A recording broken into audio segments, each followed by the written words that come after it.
Ladies and gentlemen, one of my predecessors at the Institute in Art History was a great historian named Erwin Panofsky, and he was full of marvelous bon mots, often rather acerbic. And one of them that has become famous is that if you want to avoid making an enemy, never do a friend a favor. And I finally figured out a way of, I think, appropriately introducing Twyla Tharp. And that is just plain to shut up.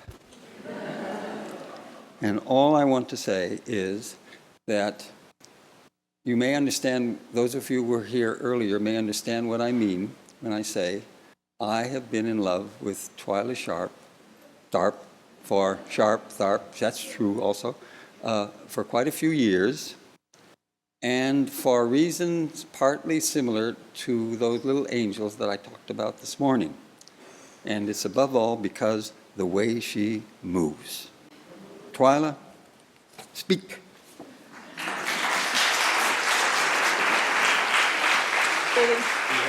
No, not yet. Thank you all very much. I have been making dances since 1965. I have since then made about 130 of them. Each of them has had some form of sketching involved. This has evolved during these 35 years in different ways, and I'd like to show you some of those now. I'll begin not with the very first piece, which was from 1965, because there is only film of that. There is film of that. But I began with one of the pieces from my second year of work in '66, a piece called Removes. Can we have the first slide, please? This would be Margie Jenkins, and she would be in the infamous Judson Church. Is anyone out here ever been in the Judson Church? At that era, yes. All right. You will know that there was an empty rectangular space in the foreground, which you see, and that those would be curtains behind. That's an overhang. Could I have the next slide, please? Thank you. This is Sarah Rudner in the foreground, and that in the center is me. And behind that, you'll see even more clearly the curtains. Now, the reason that I speak about this is because the early pieces, to a large degree, were determined by the architecture of where they were, because I did not, for 5 years, perform A, with music, or B, on proscenium stages. Everything was done in a location. So everything was tailored to that location, and in fact, that location helped guide the structure of the piece. Sarah's in a hoop. She moves that forward by walking heel toe, and she moves it around the rectangle. This piece, Removes, was very much about defining space. It was only my second year of work, and I felt it important to acknowledge that space and time were the components that dance consists of. So in the case of Removes, it was in 4 sections. The very first, which this is a slide of, shows the foreground rectangular space in 4-sided fashion. The second half happened half in front of that overhang and half behind, so you could see only half the action. The third section, we brought out a large plywood box and worked our way around that plywood box, so you saw only 1/3 of the action. And the fourth section happened inside the plywood box, and you saw nothing. It was called Removes. And it was about space and time. It was about declensions in space and projections in time. In other words, what we did inside that box was start to work on our next piece. So in fact, we were in the future while you were in the present. Sorry. Could I have the next slide, please? Thank you. This is one of the drawings. Now, I did, for the first 5 years of work, series of sketches for each dance. For Removes, there were probably 60 drawings, and these show critical moments and definitions in the piece. What this represents is 2 dancers. If I go, am I still heard? I do have this. I don't have my lecture tactics totally down. let's see. Okay, I'll just walk over here. This is the overhang, the black line, and this square horizontally represents the path of one dancer, vertically another dancer. These little arcs represent the point at which they flip their front.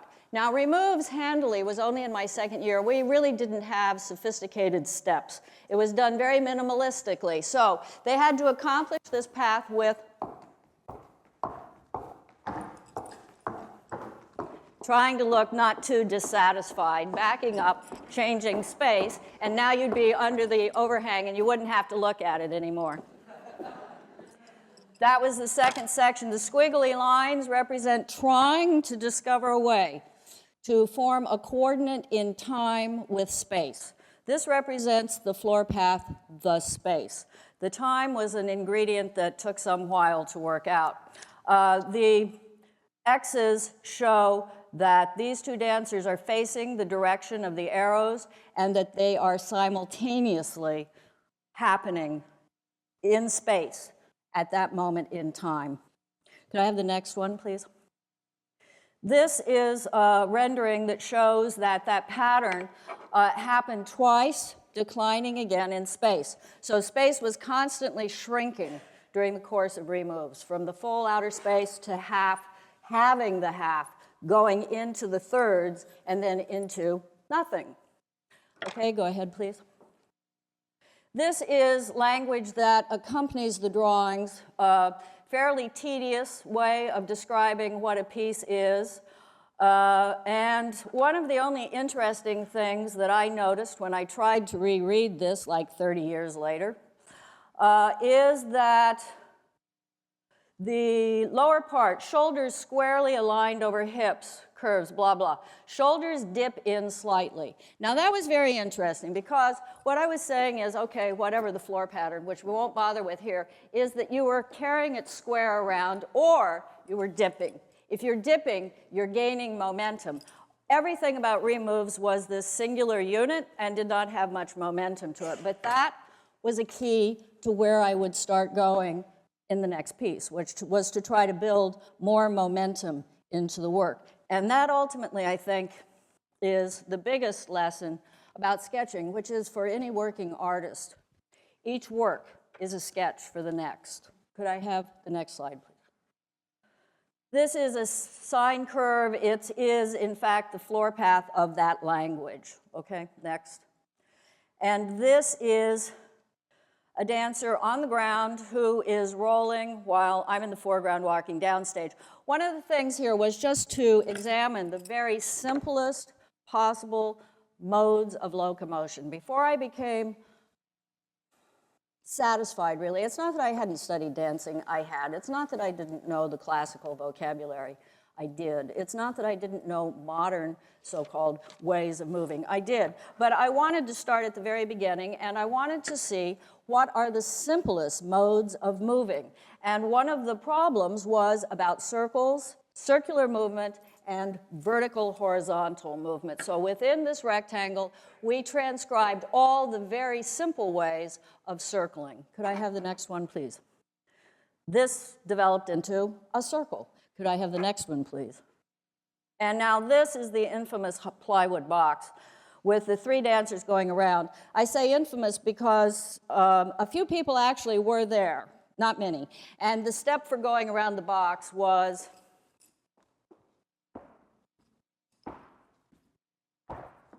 etc. But we made it. Could I have the next one, please? That's me. That's really why we got ahead. It's not geometry, it's not space and time, it's sex. Next, please. Thank you. This is a piece from the following year called Disperse. This is from 1967. This is for 4 dancers. Removes was in 3 parts. This was in 4 parts. And there you will see again this fascination with space declining. Part of this, I think, is because of the nature of dance. Dance is, as I often say, the only art form without an artifact. Makes it very hard to earn a living. However, in making these renderings, these little drawings of dances, I knew they were ultimately all that would really remain of these pieces in the future. And So I tried to make them as nicely as I could. Actually, this piece devolved from what I described to you earlier, that arc, because what I found was that if you go around this way and bring the leg around very quickly, then you have got some power. But it started from the back, and then that continued. So we did that 1,000 times instead of that. That was progress. This, I think, also at the time had something to do with the beginner's optimism that there would always be something, that it would not all be in vain. If you have ambition, you have to believe that.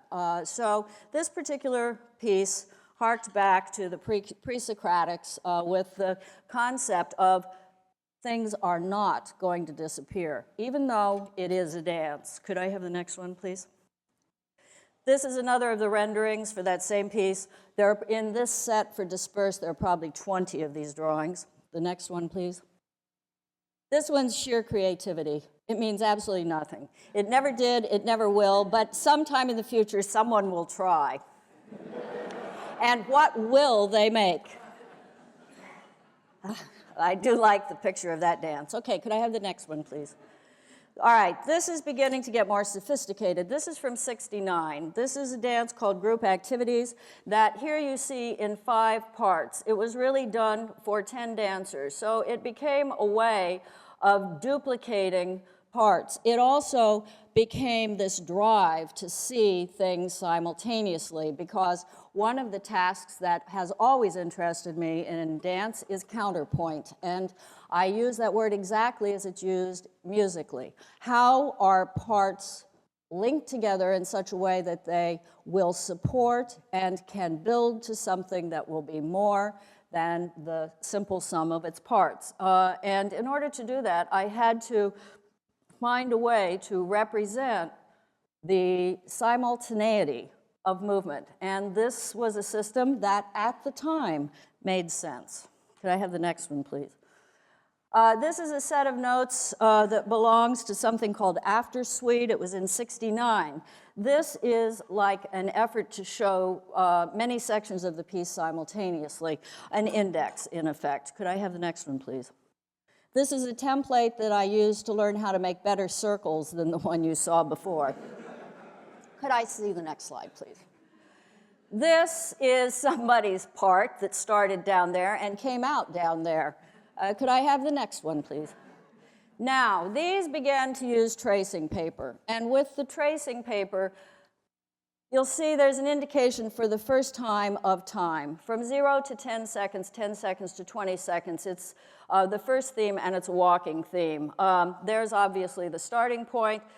5, 6 must mean something having to do with time, and that grid is space. What you'll see, though, behind it is the next one in the series and the next one in the series, because one of my obsessions, I suppose, was to devise the perfect system that would allow me to see the entire dance simultaneously through it, see the whole thing at one point. Okay, next one, please. This is another one from that same series. There are 2 notebooks. There are probably 60 or 70 of these drawings for this piece called Disperse. Can I have the next one, please? Okay, this is from a piece called Medley.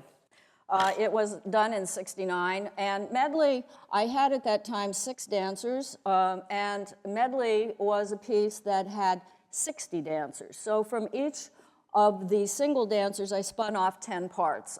This is a rendering that develops from one dancer's part, a broken down composite, taking her movement and fracturing it and assigning bits of her movement to the group of dancers who were behind her. Could I have the next one, please? This helped me to assign. I'm sorry, I really can't remember the system. I can assure you this is a very beautiful set of notes. That's about all I can tell you. If ever it came time to reconstruct any of these pieces from these notes, which it will shortly in about 2 years, we're in real trouble. Because no one remembers the steps very well. And the drawings, I do think, are beautiful, but I don't know. I suppose I can fake it. Don't say you heard it here. Next one, please. Okay, this is the entire dance in an index sort of fashion. Medley was a piece that was done out of doors. It was a full evening piece. It stopped only when the sun went completely down. And it had one segment in it that was an adagio that took about a minute to execute at regular speed, but the goal was to draw it out as long as you possibly could by moving as slowly as you possibly could, and the winner was like 20 minutes. So that was going on in one place. Could I have the next slide, please? Okay, this is not what I want to see next. I want to see the video next. This is a video that is going to show you some of Medley, the same piece that we were just looking at the sketches for. This is a piece of video from 1969 that is going to show you the look of structure in chaos. This 60 people are ours. 60 performers augmented our central group of 6 for the back face of New York's Central Park. You can barely see them, but they're out there. We had to rehearse very early before the football teams arrived. Oops.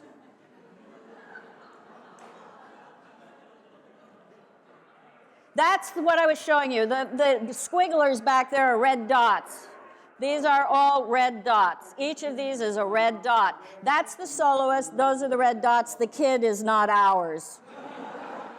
Red dots. Red dots show you the part. Numbers show you the part. Stop. Thank you very much. Okay, that was Medley. Thank you.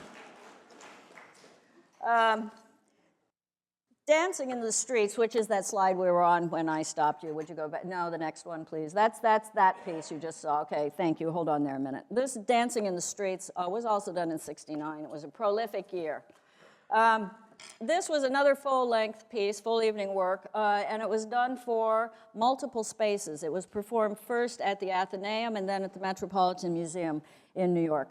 It was designed in such a way that it occurred simultaneously on 3 or 4 floors, depending, and it also had closed-circuit television, so you could see what was going on where you were not, under the assumption we all believe it's better over there than it is here. But in any case, I had to design a number of different systems to keep people together who could no longer see one another. Okay, could I have the next one, please? This is from a piece in '71 called The History of Up and Down. Now, this, as you can see, I got pretty tired of all those numbers. So I started mimeographing all those numbers. And furthermore, this is a piece that was done at Oberlin College, and it used a computer.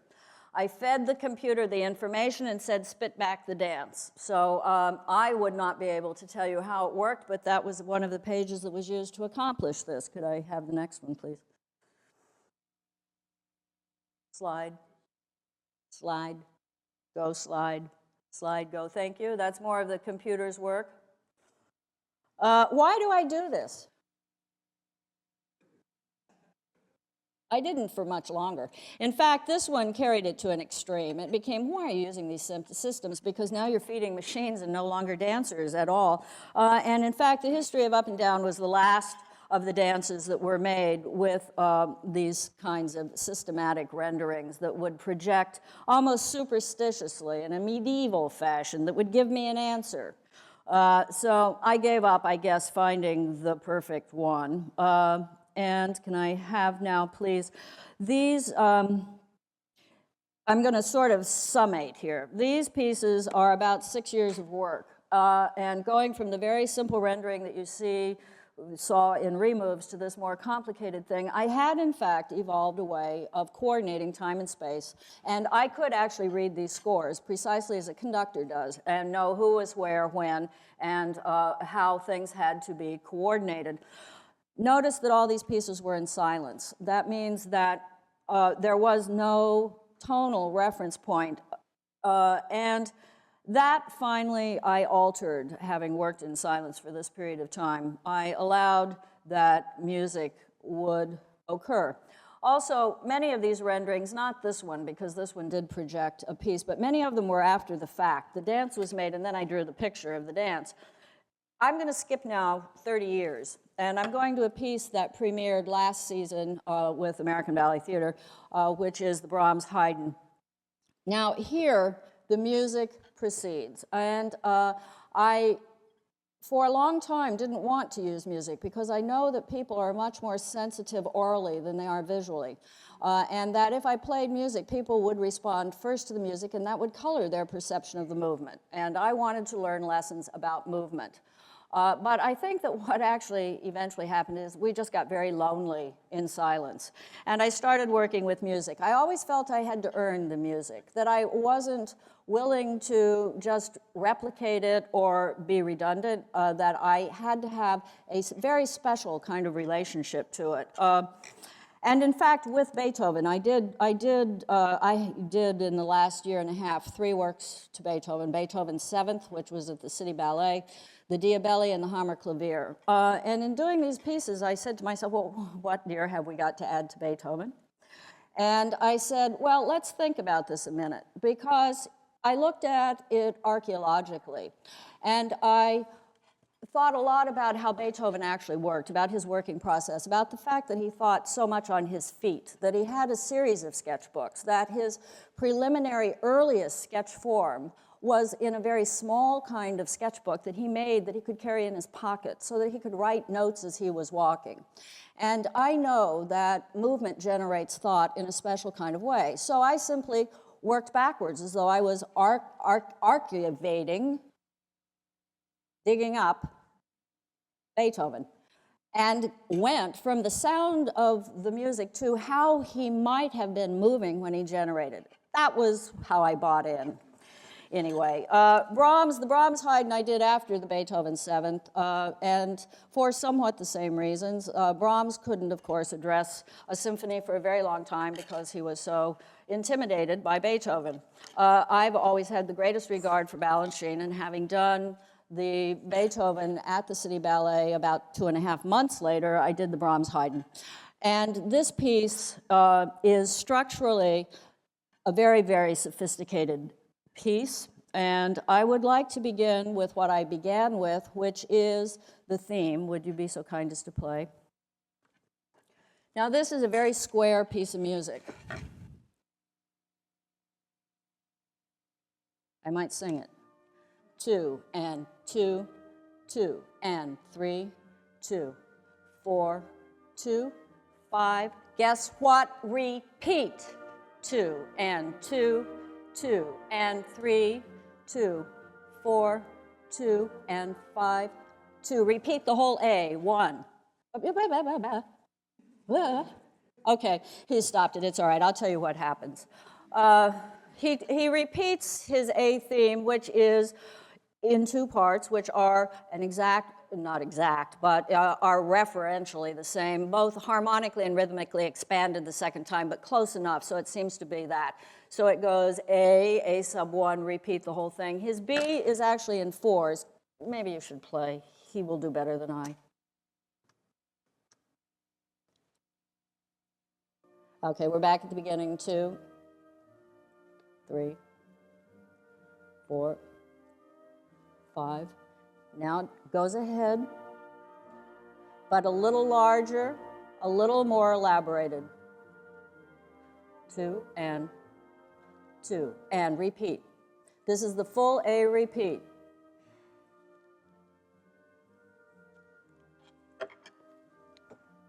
And the repeat of that.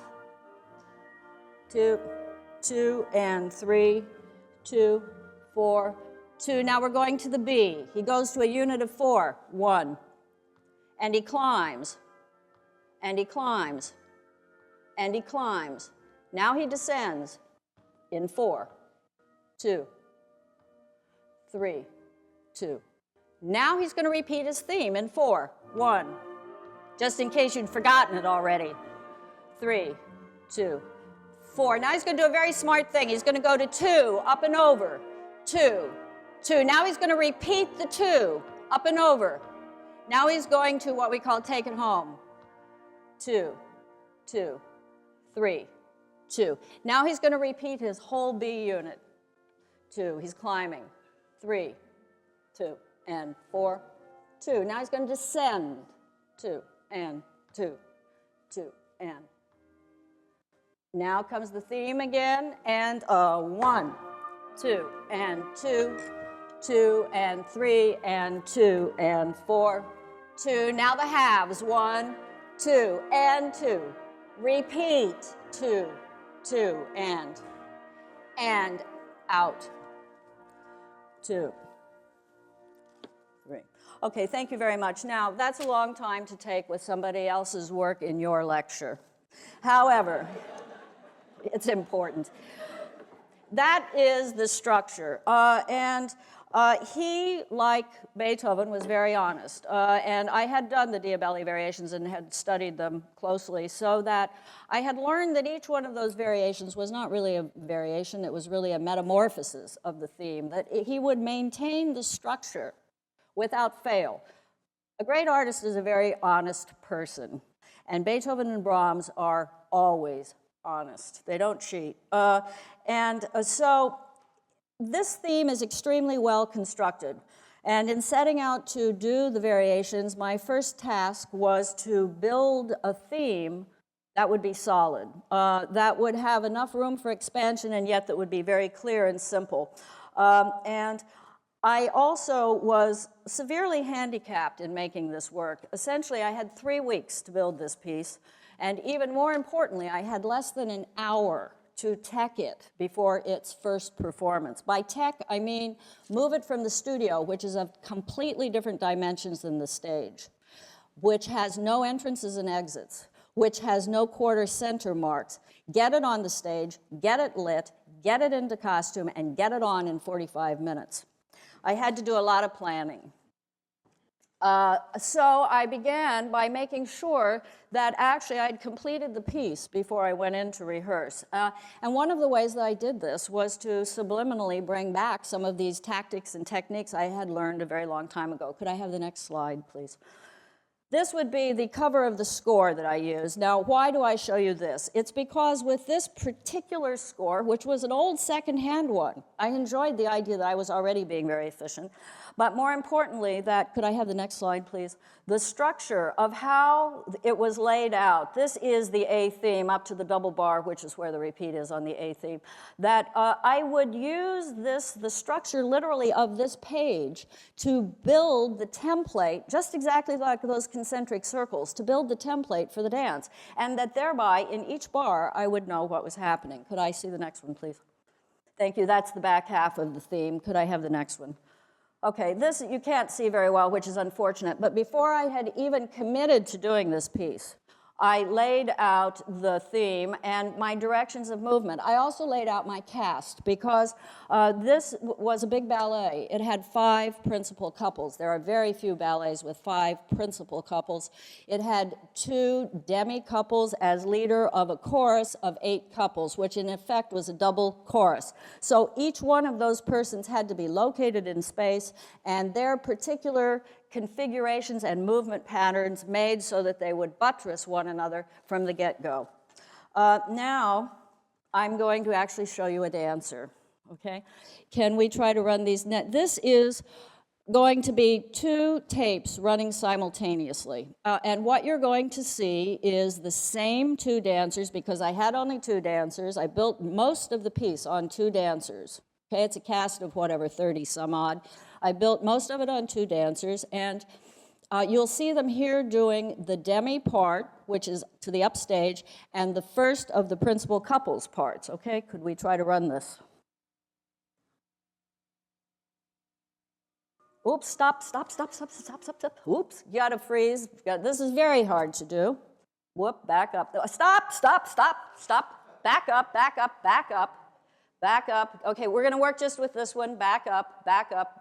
Good. Stop. Freeze. Stop. No, okay, play. Get ready to freeze. Play that one. Freeze. Stop. Good. Okay, back them up. Back, up, back. Stop. Back. Keep going back. Stop. Okay, now push the 2 buttons together. No, you're late over there. Stop, it won't work. I'm sorry. I do this on my own at home. At home, I'll tell you the truth, I have 4 machines slaved. I can actually run 4-part counterpoint, but it is this kind of tedium, okay? Go back.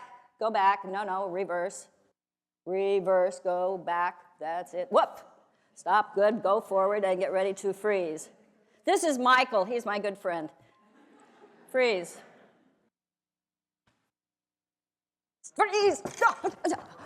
Close enough, close enough. Okay, try to start them. Go. And. 2, 2, close enough. 3 and 2. Shit, they're a count off, but anyway. Okay. Yeah, see, these guys are late by 1 count. All right, stop, thank you very much. Stop, stop, stop, stop, stop, stop, stop, stop, stop. Good, thank you. Okay, this is Paloma Herrera and Marcelo Gomez. Paloma is one of my very favorite dancers. She's an extremely musical dancer. I'm now going to relieve you of that tedium, and I'm going to show you actually the theme from a performance, okay? Now, when you put it up, will you freeze for me when the curtain goes up?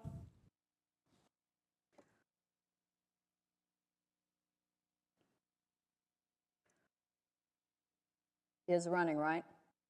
Well, run. Thank you. Okay.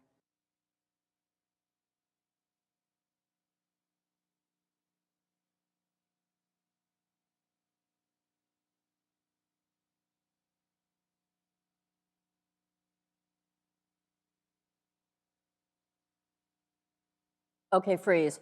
Thank you. Now, the downstage couple is going to do what was in the right camera, and the upstage 2 couples are doing what was in the left couple, the one to the right exactly the same, the one to the left the reverse. Okay, would you be so kind as to play? This is the theme. 2, 2, and 2, and.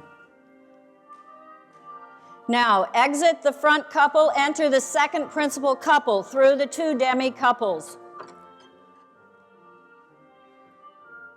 So the repeat is the second principal couple with the reverse of what the first couple just executed. The demis are continuing the phrase. Now enter the third principal couple. Exit demis, exit principal couple. Now we're at the B. Split. Take them apart. On the climb, take them apart. On the descent, bring them back together. And for the theme, enter half the chorus and the other 2 principal couples. Demis are downstage. This is the 2 and 2 and the reverse. And now the exit of the chorus, the demis, and the 2 front couples will split. Now they split, as the first couple split male and female, now the couples split. Bring them back together. Enter the demis with the full chorus. And now we have the theme exactly the same in the chorus as expressed before in that first rehearsal tape. Now up and over, full chorus, up and over in 2.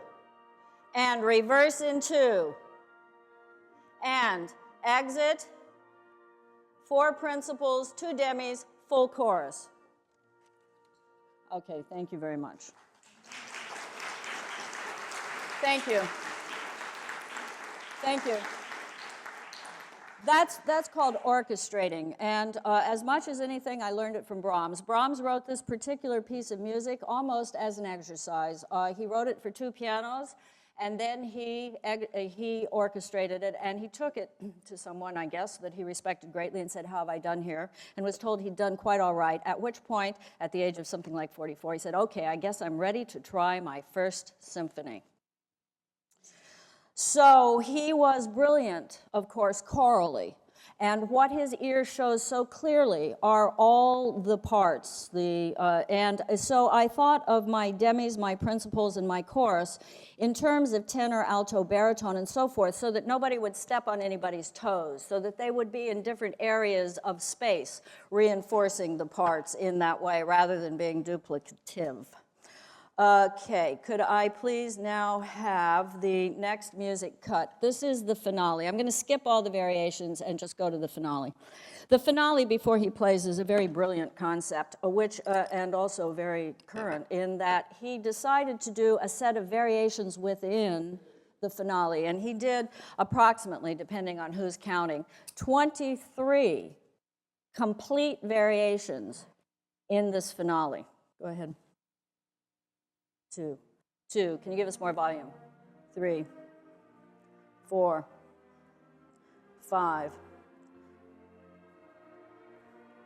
2, 3, 4, 5, 2, and 1, 2, 3, 2, 4, 2, 5, 2, 1. Okay, thank you. Now I will show you in the performance what I did with the same concept. I constructed 23 units, each of which has beginning, middle, and end, and redefines itself very quickly, coming in and out of, I mean, they're like crossfades that come in, and the transitions are on top of each other. People don't exit while others are coming in. The exits and entrances are happening on top. If you just play the next video, please.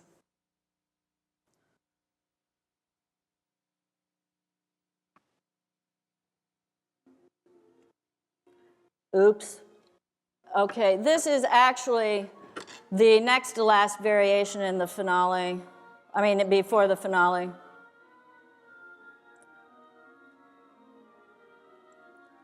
This one is chaotic. I'll explain to you why in a minute. Okay, this is the exit out. Thank you. Okay, now, this is the finale. 2 demi-couples downstage, up, and 2 principal couples downstage. The downstage couples are repeating the very beginning of the ballet. Now it's a double cast, right and left, whereas in the beginning, just one.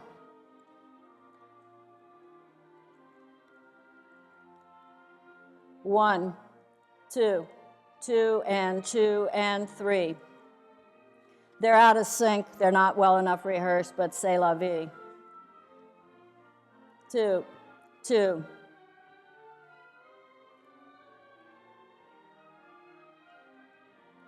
And 1, 2, and 2, 3, 4, 5, 2, and next, 2, and.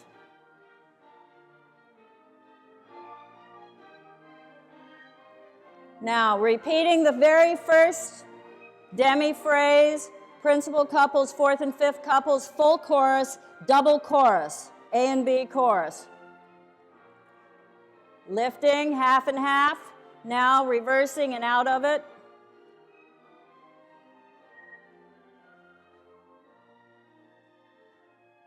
And 2, and 2, and 2. 2 demi-couples on the outside, 4 chorus couples upstage, principal couple downstage.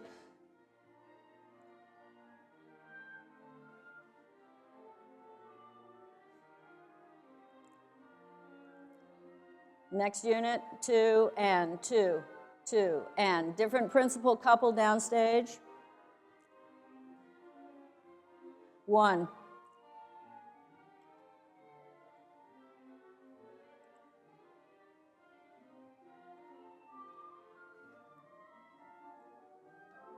New principal couple, just a very fast crossover. And now,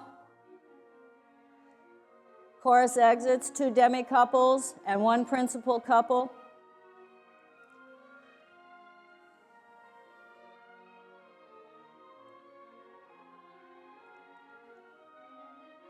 The beginning of the end, and 1, 3, and 1, 2.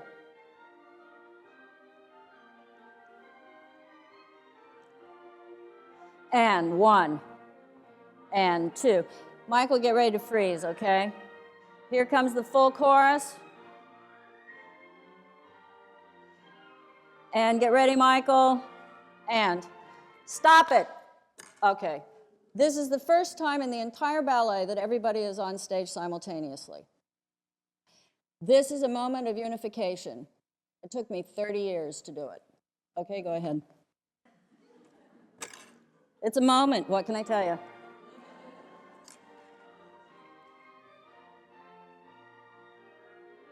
Double and reverse. All off the theme, all off the spine of the theme.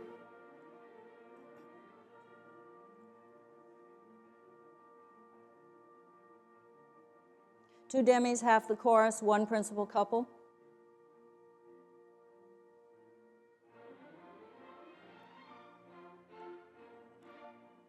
Get ready to freeze it again, Michael. And freeze. Okay, this is a triple chevron. The 5 principal couples are in space from here coming down and out, and the upstage half of the group is the chevron here to the demi couple and 4 chorus couples up, and same thing on the back side. So 1 chevron in, 2 chevrons out. One of the problems in making this piece was how was it going to end, and it took me a while to find. Could you go back to the slides, please? Thank you.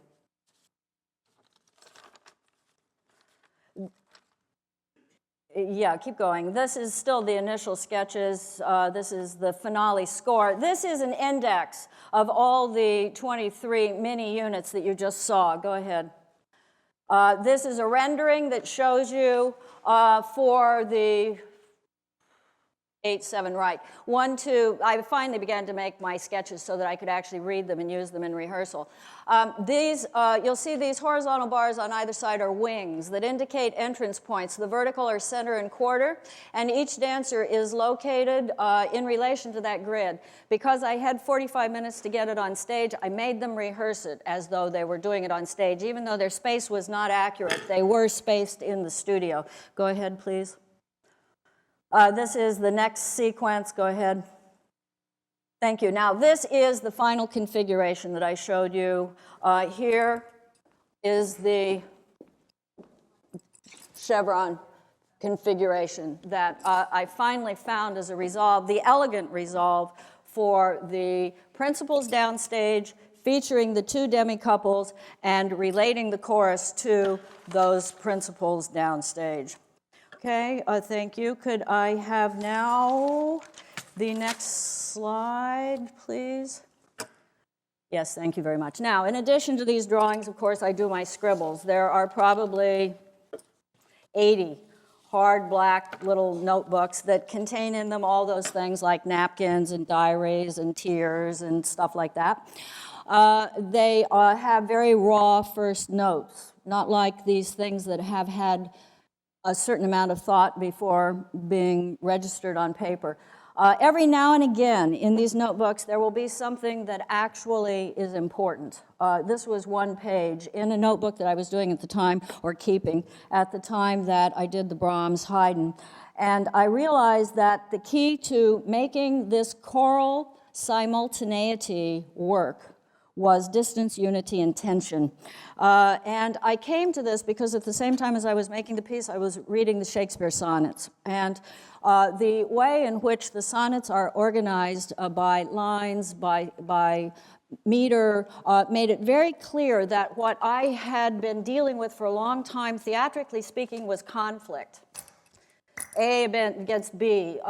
And that I learned it also from the Diabelli, that tension is a much more interesting and ultimately deeper theatrical force than conflict, which is the one we hear about all the time. Tension, in effect means that the thing is anchored in one place but can continue to expand, develop, and grow and still be held to that center point.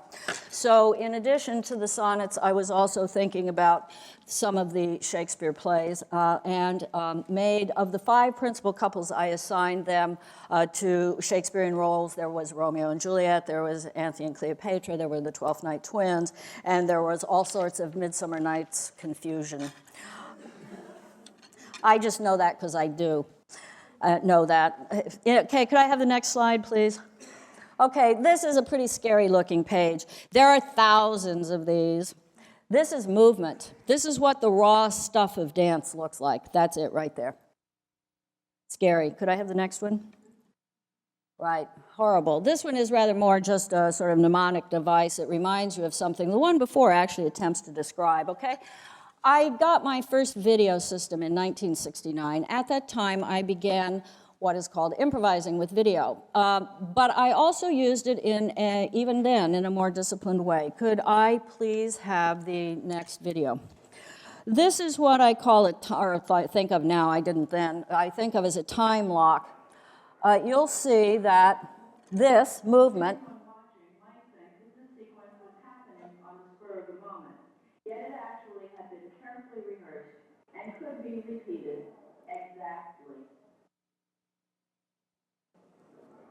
Having used video to take whole chunks of rehearsal into the choreography, the logical next step was to incorporate video. Okay, stop. Thank you. We're not talking about video. We're talking about how I could take movement that was in fact naturalistic, that was a studio rehearsal with all the gesture and so forth, and freeze it and convert it into theater, literally. Could I have the next video, please? This one is a little more extreme.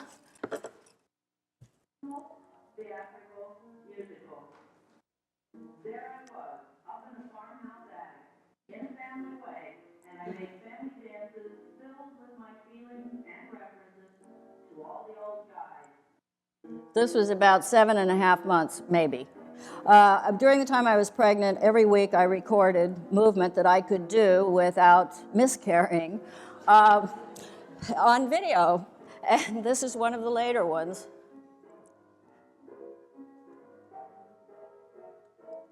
This is actually improvised. It's good improvisation because it looks structured, but it's not.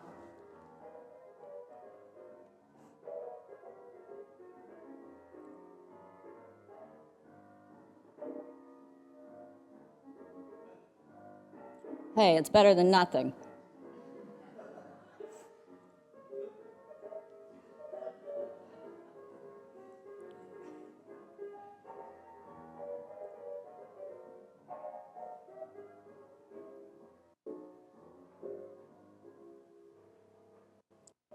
Now this is slightly more dangerous. This was just days before I went in to have the baby and was relatively crazy.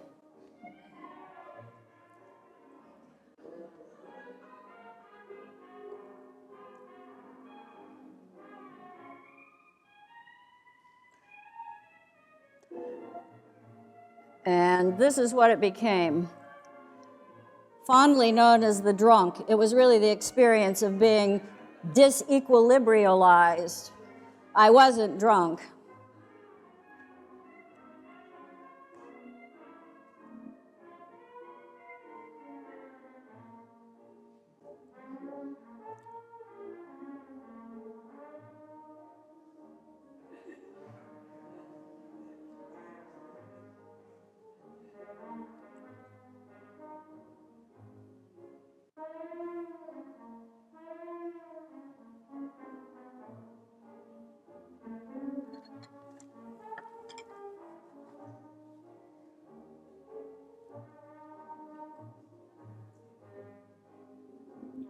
Okay, thank you very much. Okay, so we get that. Thank you. Okay, thank you. Thank you. So that movement really did evolve directly from improvisation. I also use video cameras to help me remember phrases. I can make phrases quite quickly in a studio, and I'd like to show you one now. By a phrase, I mean something that my mind knows what I'm doing. Improvising, I mean my mind doesn't know what I'm doing. A phrase I can repeat. Improvisation, I cannot repeat without going back and relearning it off the video screen, which is a very painful, unpleasant experience. Dancers weep. Okay, could you show, please, the next video? This is a phrase.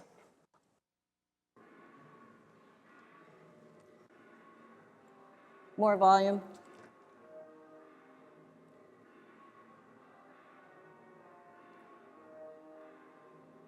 That's it.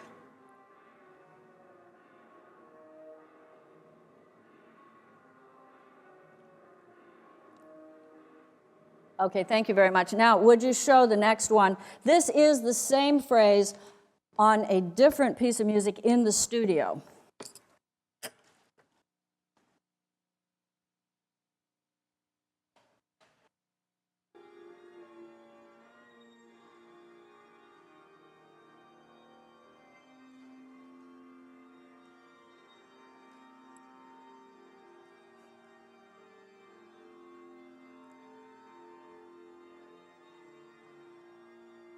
Okay, thank you very much. Now, this phrase, even though I like it very much, has never made it into a ballet. It did not make it into any of the Beethoven pieces. It did not make it into a recent piece I've done. And I have a sort of rule. If you don't make it into 5 or 6, I don't care how much I love you, you're out. That phrase is out. Because the reason why is because it was built with this sort of up component to it. And the Bach was at a slightly slower meter, and I tried to double time it, but it didn't work. So this phrase ended up falling in the cracks. That's okay. There are literally thousands of lost phrases floating around out there. Now I'm going to show you, and this is actually the last of my visual components. I'm going to show you material that is actually as close to the source as it gets. This is raw, rough improvisation. I couldn't have repeated it. I never learned it. And it didn't, I don't think, get used. What's interesting about it is that this is the stuff where thinking really comes from. You look at this and you want to slit your wrists. I mean, it looks horrible, but you say, no, no, no, there's got to be something here. There has got to be 2 seconds, maybe 5.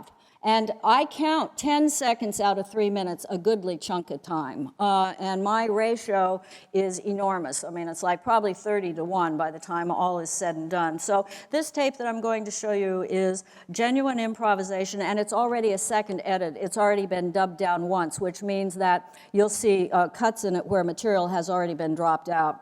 Okay, if you go ahead, please.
Okay, thank you very much. Now, if you just go back for a second and let me show you what I mean. That could be pretty discouraging. But as I look at it, there are some things I say, yes, there is an idea. Would you show it, please, again? No, can you rewind? No, because you weren't cued. Well, you can sort of rewind. Right, just... Yeah, that's good. Keep going backwards. That's it. I'll tell you when to stop. Go backwards.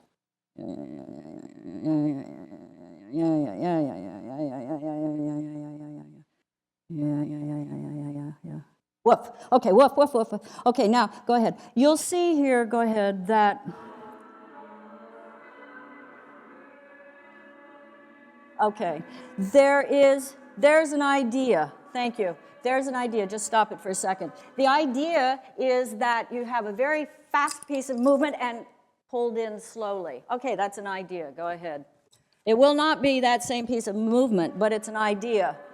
This is so far nothing. This is still nothing. This is definitely nothing. This is a fouette of no interest whatsoever. Ditto that. Nothing. Nothing. Nothing. Interesting. Okay, repetition coming, can you back it up just a hair?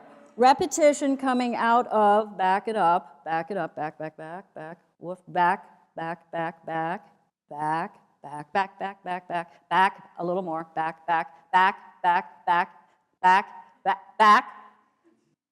Okay, right there, stop. The transition will come from the right leg going to the back, shifting to the left leg. It's not a big deal. It's a little deal. What it is something that establishes a line of something that will progress and that will develop into something else, that will have a continuity to it, something that is not disparate. The ways in which movement evolves, if you just play that. It doesn't look like much. It's an important thought.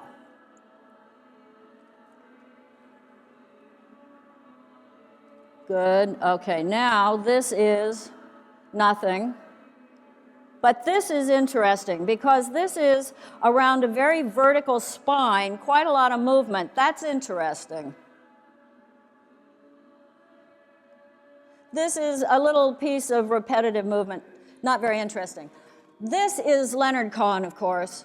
I've never used his music, actually. But he's certainly one of the most seductive vocalists going. And the only thing that's interesting about this is the phrasing and trying to out-seduce Leonard Cohen's seductivity with one's own phrasing.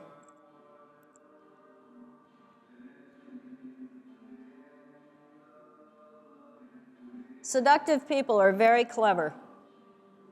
You got to watch them.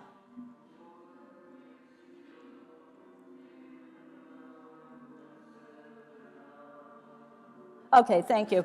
All right, so that's what I do. Thank you all. I'll take questions.